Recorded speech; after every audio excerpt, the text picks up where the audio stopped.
This should be played at high volume, preferably in a residential area.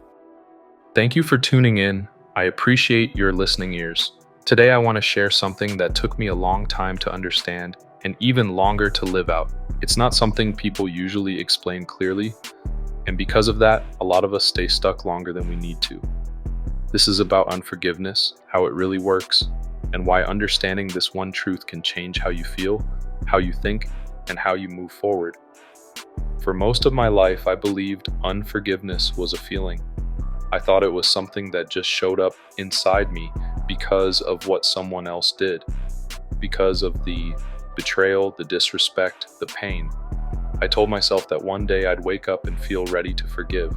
I thought forgiveness would come naturally once the anger faded, but that day never came. What I didn't realize back then is that unforgiveness isn't something you feel first, it's something you choose first. The feeling comes later. Nobody really teaches that. When someone hurts you, you feel pain immediately. That part is real, that part is human. But after the pain, there's a decision point that most of us don't notice. A quiet moment where you either release what happened or you hold on to it. Most of us hold on to it, not because we're bitter people, but because we think holding on keeps us safe. We think unforgiveness protects us from being hurt again. We think it keeps us strong. We think letting go means what they did was okay.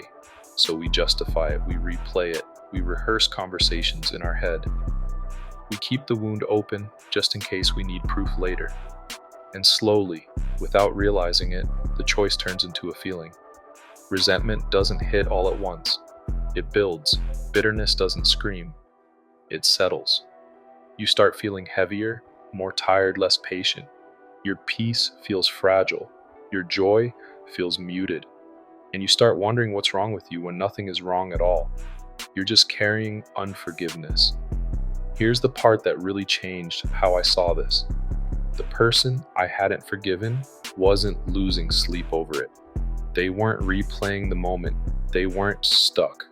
I was. I was the one paying the emotional cost every day.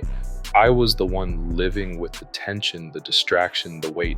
Unforgiveness doesn't punish the other person. It reshapes you. And what makes it even harder is that you can still look productive on the outside. You can still work hard. You can still pray. You can still chase goals. But internally, something feels off.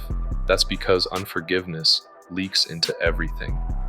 Your relationships, your reactions, your ability to trust, even your connection with God. I used to wait until my emotions lined up before forgiving. I thought forgiveness had to feel genuine first, but emotions don't lead forgiveness. Obedience does. Forgiveness is a decision you make before you feel peace, not after. When I finally understood that, everything shifted. Not instantly, not dramatically, but quietly. I chose to forgive even though I didn't feel ready, even though my chest still felt tight, even though part of me wanted to hold on just a little longer. I said it anyway. And something surprising happened. Days later, I noticed I wasn't replaying it as much. Weeks later, the memory didn't trigger the same reaction. Months later, I realized it no longer had control over my mood or my mindset. The feeling followed the choice. Forgiveness didn't change what happened. It changed what it was doing to me. And forgiveness doesn't mean reconciliation. It doesn't mean trust. It doesn't mean access. It means release. It means deciding that what happened will not decide who you become. If someone came to mind while you were listening to this, that's not random. That's your moment to choose, not to rush your emotions, not to fake healing, just to decide. Say it quietly if you have to. Say it imperfectly. Say it even if your feelings haven't caught up yet. I forgive. Peace comes later. And when it does, you'll realize the freedom you were waiting for was always on the other side of a decision. I'll leave you with this verse because it grounded me when I needed it most. Be kind and compassionate to one another, forgiving each other, just as in Christ God forgave you. Ephesians 4:32. If this connected with you, take a moment to leave a comment and share what stood out. If it helped you, like the video so it reaches someone else who needs it. And if you want more conversations like this, subscribe. I'm genuinely glad you're here. Peace.